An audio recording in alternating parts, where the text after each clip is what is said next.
અરવલ્લી પર્વતની આ ટેકરીઓ કામવનથી પણ આગળ સુધી છે.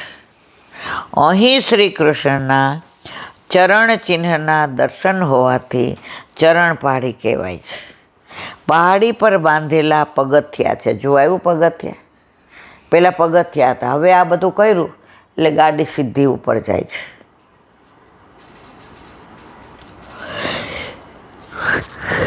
પહાડી પર બાંધેલા પગથિયા ઉપર નાના મંદિરમાં એક આખા અને બીજા અડધા ચરણ ચિહ્નના દર્શન અત્યારે થાય છે. પાસે લુકલુક કુંડ અને લુકલુક કંદરા છે. અહીં પ્રભુ વાલબાલ સાથે આંખ મીચોલી ખેલતા લુકલુક કંદરામાં છુપાતા ચારણ પહાડી પર પ્રગટ થઈને વેણુનાદ કરતા સૌને તેથી આશ્ચર્યમુગ્ધ કરી દેતા. લુકલુક એટલે આમ છાનું છાનું જોવાનું. આપણે નહીં સંતા કોકડી રમતા, થપ્પો રમતા, છુપા છુપી રમતા, તો ઠાકોરજી લુકલુક કંદરામાં છુપાઈ જતા. આ બધું લીલી પરિક્રમામાં જાય એટલે દર્શન થાય. હવે અત્યારે ધીમે ધીમે બધું તિરોહિત થઈ રહ્યું છે અને 40 દિવસ ઓછાઈ પડે છે. વ્રજમાં તો 6-8 મહિના રહીએ ને. એક વૈષ્ણવ મને કહેતા હતા, એ કે ઈલાબેન મારો એવો મનોરથ છે. મેં કીધું શું? એ કે વ્રજમાં ઠાકોરજી લઈને જવાનું. મેં કીધું બરાબર. મને કે દરેક બેઠકે 6 થી 7:30 પહોંચી જવાનું. મેં કીધું કેમ? તો કે સવારનો જે માહોલ હોય, સવારના જે ઠાકોરજી મરગજી માલને લટપટી પાઘ સામનીજી સાથે જાગીને માળાજી ચોળાઈ ગઈ હોય, દોરો તૂટી ગયો હોય, વસ્ત્રો ચોળાઈ ગયા હોય, નેત્રો મૂંદતા હોય, વાળ આડાવડા થઈ ગયા હોય, અને એ દર્શન એટલે મેં તો આપણને થોડા થાય. એ કે કલ્પના તો થાય ને. છત્રપુરદાસને નહોતા થયા તો કોઈક વાર આપણો મેળ પડી જાય. તો 6 થી 7:30 કે ખાલી તમે કલ્પના કરો કે આન્યોરમાં બેઠકજી બંધ છે, બરાબર. હવે તમે ઠાકોરજી પધરાવીને ગયા અને પાછળ ત્યાં બેઠા તો સામે ગિરિરાજ બાવા, તો ઠાકોરજી ગાયો ચરાવવા આવ્યા હોય. ભલે આપણે ઉપર ન ચડાય પણ ઠાકોરજી તો આપણા સામું દ્રષ્ટિ કરે.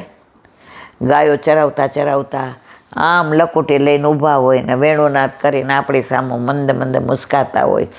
ગાયોની અવર જવર થતી હોય, વ્રજવાસીઓ આવતા જતા હોય, ચારે બાજુ વાતાવરણની અંદર વ્રજની રજની સુગંધ હોય. એ 1.5 કલાક એવો ભરી લેવાનો અને પછી મુખિયાજીને વિનંતી કરવાની કે અમારા ઠાકોરજીને મંગળ ભોગ વલ્લભ સાથે અરોગાવો. મેં તો તમારી સાથે હું તૈયાર છું. ક્યારે જાઉં છું કહો? મને કે આપણે 2 મનોરથ કર્યો, હવે પૂરો કરવો વલ્લભના હાથમાં. મને આનંદ થયો કે વૈષ્ણવોને એ કે ગોવિંદ કુંડ જઈએ, ત્યાં મજાનો સુરસ કૂવો છે, પેલી ડંકી ચાલે. ગોવિંદ કુંડ ભલે દૂધથી આપણા દિવ્ય ચક્ષુ નથી, દર્શન ન થાય. ત્યાં પેલો કૃષ્ણ પ્રેમામૃત ગ્રંથની વાત આવે છે. ત્યાં વલ્લભ કેવા પ્રસન્નતાથી કુંડની ઉપર બિરાજે છે. ત્યાં પેલું મુખારવિંદ છે. ત્યાં ઠાકોરજી આપણી સામું જોતા હોય, દર્શન થતા હોય, ઠાકોરજી આપણને આમ કરીને બોલાવતા હોય. અને આપણે ભલે ને ત્યાં આગળ જઈએ અને સાવરો ક્યાંક મળી જાય તો મારા વાલા વધુ વાતો કરોમાં ત્યાં દોડીને વ્રજમાં વયું જવાનું મન થશે. કહેવાનો આશય એ છે કે મનોરથ કરશું તો આ જન્મે નહીં તો આવતા નહીં તો એના પછી વલ્લભ પૂરો કરશે કરશે કરશે. એમાં કોઈ શંકાને સ્થાન નથી.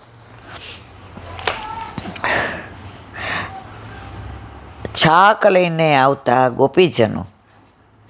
ગોપીજનોને પણ પ્રભુ મગ્ન કરી દેતા.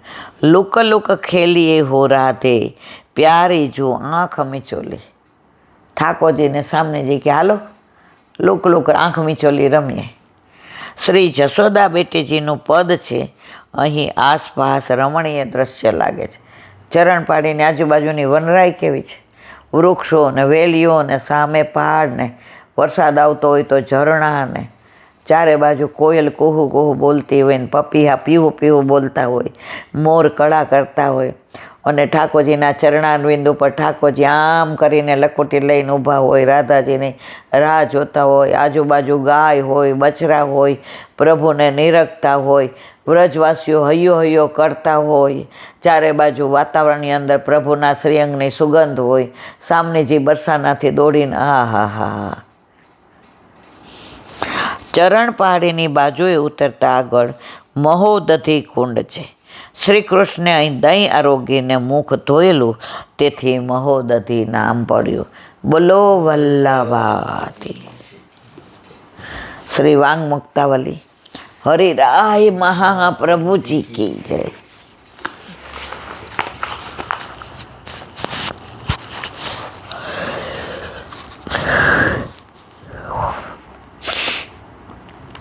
વિયોગ પ્રાપ્ત થયા પછી પ્રભુનો સંબંધ કેવી રીતે થાય એ પ્રશ્નના ઉત્તરમાં આપ શ્રી આજ્ઞા કરે છે કે પ્રપંચમાં જામેલી આસક્તિ દૂર થયા પછી પ્રભુનો સંબંધ થાય. સંસારમાં આસક્તિ છે ત્યાં સુધી પ્રભુનો સંબંધ ન થાય. દીકરો મોડો આવે તો 10 વાર પૂછીએ, તૃપ્તિ આકાશનો કંઈ ફોન આવ્યો હતો, બહાર જવાનો છે, ક્યાંય મિટિંગ છે? વળી થોડી વાર પછી તું ફોન કરને ક્યાંક ટ્રાફિક. જુઓ કેટલી આસક્તિ. એમ ઠાકોરજીમાં છે એવી આસક્તિ. આજે કેમ જાગવામાં મોડું થયું, આજે પ્રભુને સામગ્રી અટકીમાં ધરાવી હતી, મોડું થઈ ગયું, હવે નહીં ધરાવાય, ચાલશે. એ બોલતો નથી ને એટલે ચાલશે. જે કહેતા હતા આપણે થાળ ધરાવીને આરોગી જાય ને તો આપણે ન ધરાવીએ. એ આરોગી લે છે પણ વધારીને દે છે. કોઈ દી ગુવારનું શાક હું મોઢામાં ન નાખું, બરાબર? હવે ઠાકોરજીને ધરાવ્યું અને લીધું, મને એમ થયું કે ઓહો અત્યાર સુધી ખોટો ન ખાધો, આટલું સુંદર. ત્યારે એક વૈષ્ણવ મને કીધું, બેટા તું પહેલાં ધરાવ્યા વિના ચાખ્યું હશે ત્યારે તને નહીં ભાઈ હોય. મેં તો વાત સાચી છે. લગ્ન થયા ત્યારે એકવાર પરાણે ખાધું હતું, પછી અડું જ નહીં, હામું જ ન જોઉં, ફ્લાવરનું ન જોઉં. આ ધરાવીને લીધું તો મીઠાશ પ્રભુના અધરામૃતની છે, ગવારની નથી. તો ઘરમાં પ્રભુ બિરાજતા હોય તો આ બધો આનંદ છે, નહીં તો સંસાર તો છે જ. તો જ્યાં સુધી સંસારમાં આસક્તિ છે ત્યાં સુધી પ્રભુનો સંયોગ થતો નથી. પ્રપંચમાં જ્યાં સુધી આસક્તિ લાગેલી છે ત્યાં સુધી પ્રભુનો સંબંધ સંભવિત નથી. મારું તારું તારું દૂર થઈએ પ્રભુનો સંબંધ થાય. જ્યાં સુધી મારું મારું કરીએ ત્યાં સુધી મરીએ, અને તારું તારું કરીએ તો તરીએ. હવે આપણે નક્કી કરવાનું છે કે મારું મારું કરવું છે કે તારું તારું કરવું છે. એનું છે ને તારું કહેવાનું છે. આ કાંઈ ઘર આપણું જ. બ્રહ્મ સંબંધ લીધું ત્યાં દાર આગળ પુત્રાત્મા બધું સમર્પણ. પાછા રોજ રાજભોગમાંય બોલ્યો સર્વસ્વ સમર્પણ. ઠાકોરજી કે હારી ખાલી બોલે જ છે. તો બાકી તો મારું ઘર, મારું ફાર્મ હાઉસ, મારી ગાડી, મારો દીકરો. તો આ બપોર મને કેમ ઉલ્લું બનાવતી હતી? ખરેખર જો આપણે એમ કહી દઈએ કે બધું તારું, તો ઠાકોરજી બહુ કૃપાળુ છે કે તારી વાત સાચી, બધું મારું પણ મારા સહિત બધું તારું.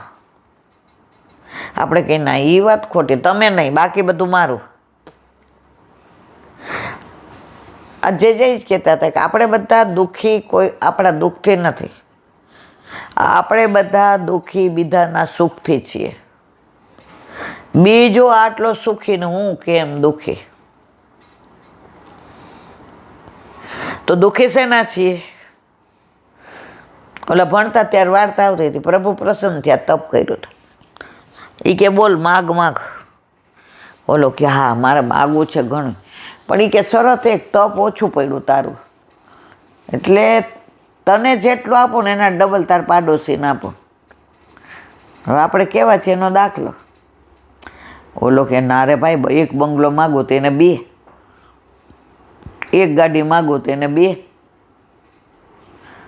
એક ખેતર માગો તો એને 2 ખેતર. વિચાર કરીને કે પ્રભુ હવે માગવું? એ કે માગ. એ કે મારી એક આંખ ફૂટે, ઓલાની 2 ફૂટે. જુઓ, આવા છીએ આપણે.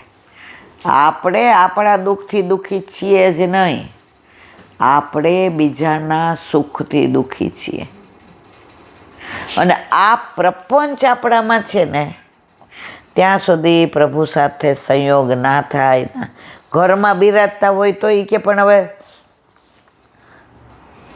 તને આંખ મારા દર્શન કરવા આપી, તો બાજુવાળા શું કરે છે? તને કાન મારો સત્સંગ સાંભળવા આપ્યો, કીર્તન. બાજુવાળા જો ગયા, હમણાં જ કે એ ભાડાની વાત કરતા હતા. હવે એ અલાબેન, પણ તારે સેવા કરતાં કરતાં એ સાંભળવાનું. જો બીમાને આંખો દી ઝઘડતા જ હોય, એને વનને દબડાવતી. એટલે પણ ઠાકોરજીની સામું જો, એ તારા સામું જુએ છે કે રાધાજીના સંગ છોડીને પ્રભુ ક્યારે એકલા હોતા જ નથી, યુગલ સ્વરૂપે જ હોય છે. પણ બાજુમાં રાધાજી હોવા છતાં આપણી સામે જોવે છે કે માં તો મને જગાવે છે ને, જ્યારે વાલ કરે ત્યારે મને બહુ સારું લાગે છે. પણ આપણી પાસે છે જોવાનો ટાઈમ? આપણે તો આ સિંહાસન પર, અરે એને વાલ કરો, એની આંખો મુંદેલી હોય છે. લાલા દૂધ તૈયાર છો, સેજ આંખો ખોલ મારવાલા. આખી રાત તને ગાયો ચરાવ ગયો એટલે ચરણ દુખે, લાવ દાબી દો. હવે સિંહાસન પર બેસાડો, હવે દૂધ અરોગીશ વલ્લભની કાનીથી મારવાલા. એટલે બિરાજ મારવાલા, દૂધ સરસ છે, સુંદર છે, મોડું છે, મુલાયમ છે, પવિત્ર છે, કોમળ છે, ઓટ્યો દૂધ, કપૂર મલાઈ છે, કૈયાવાળું દૂધ છે. મારવાલા વલ્લભની વિઠ્ઠલની કાનીથી આરોગો. ઠાકોરજીને આરોગવાનું મન થાય ને. આ તો આપણે જેવા બેસાડીને દૂધ ધરીને, એ તૃપ્તિ જોજે તો બાર ઓલી ચા માગતી લાગે. એટલે પણ તું તો બેન તારું કામ કર. હવે આમાં ઠાકોરજી કે તને સંયોગ કરાવવું કેવી રીતે? તારી આસક્તિ જ સંસારમાં છે. નહીંતર વલ્લભે સેવા પ્રણાલિકા એટલી સરસ કરી છે કે એ 3-4 કલાક તમારું ચિત્ત બહાર જાય જ નહીં. પણ આપણું ચિત્ત બહાર હોય છે અને શરીર અંદર હોય છે. પણ ઠાકોરજીને કેટલો વિશ્વાસ છે કે શરીર દેહથી અહીંયા છે ને તો ક્યારેક મનથી પણ અહીંયા આવશે. મનમોહન પાસે હશે ને પછી તનને ધનની ચિંતા કરવાની જરૂર નથી, પૂછડમ થઈ ગયું. પણ મન તો મનમોહન પાસે મૂકવું પડે ને. એ એમ કે છે ગીરવી નથી રાખવાનું, કાયમી નહીં. પણ અહીંયા મારી પાસે છો ત્યાં સુધી તો તારું મન આપ, ત્યારે બારોબાર જોજે. આરોગ્ય ઉઠો લાગે છે ને દૂધ, એટલે પણ એની માં છે નહીં કરવી. તું તારા લાલાનું ધ્યાન રાખ ને. હવે ક્યારે જવાનું નક્કી છે બેન? હવે કિનારે બેઠા, જેવો કોક ધક્કો મારે એટલે નમો નારાયણ. તો મારા વાલા, જ્યારે સંસારમાંથી આસક્તિ છૂટે પછી પ્રભુમાં આસક્તિ થાય.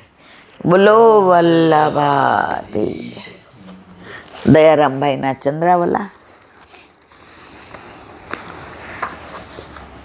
સુરદાસીનું કીર્તન. દેખ હરી દેખ હરી નંગ મનંગા, જલસૂત ભૂષણ અંગ બિરાજ, બસનહીન છબી ઉઠત તરંગા. કहाँ કહું અંગ અંગ કી શોભા, નિરખિત લજ્જિત કોટિ અનંગા. કछु દધી હાથ કछु માખન, મુખ માખન સૂર, હસત વ્રજ યુવતી ન સંગા.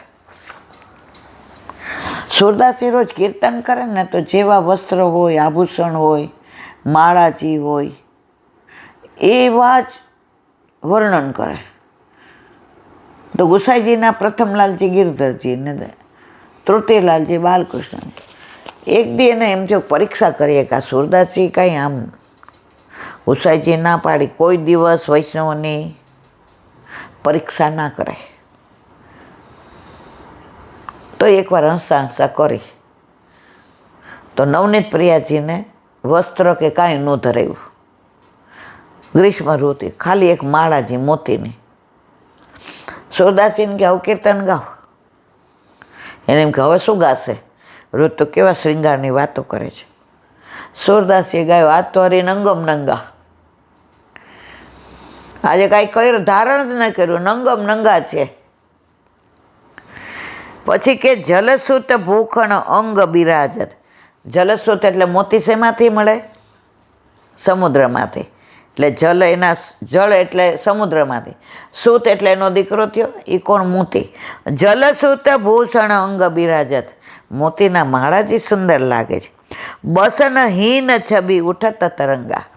વસ્ત્ર ધારણ નથી કર્યા તો આહા ઠાકોરજીના આખા શ્રીઅંગના દર્શન થાય છે અને આમ હૃદયમાં તરંગ ઉઠે છે પ્રભુના દર્શન કરવાની. કહા કહું અંગ અંગ કી શોભા. મોતીની માળા સિવાય કશું જ નથી. તો એમના માથાના કેસીને કપોળને તમે જુઓ તો કપાળને, અધરવોશને, નેત્રને, ભ્રુકુટીને, નખવેસરને, નાસિકાને, કંઠાભરણને, કંઠને, માળાજીને, હસ્તને, પોંચીને, ચારે બાજુ કમળના માળાજીને, નાભીને, ચરણને, વીછિયાને, કટી મેખલાને, ઝાંઝરને, નુપુરને, એનાથી શ્રીઅંગ ઢંકાઈ જાય. એટલે સારા શ્રીઅંગના દર્શન ન થાય. પણ આજે કાંઈ નથી ધારણ કર્યું એટલે પ્રભુના શ્રીઅંગના દર્શન થાય. આપણે સ્નાન યાત્રામાં જઈએ છીએ નાથ દ્વારા, તો પ્રભુના સારા શ્રીઅંગના દર્શન એક જ દિવસ થાય અને બધી ભીતમાંથી એમનાજી પ્રગટ થાય. સ્ટીલ ટુડે, આજની તારીખમાં એ દિવસ સિવાય પછી ઠાકોરજીના દર્શન વસ્ત્રમાં જ થાય. તો આજ તો હરિનંગમ નંગા.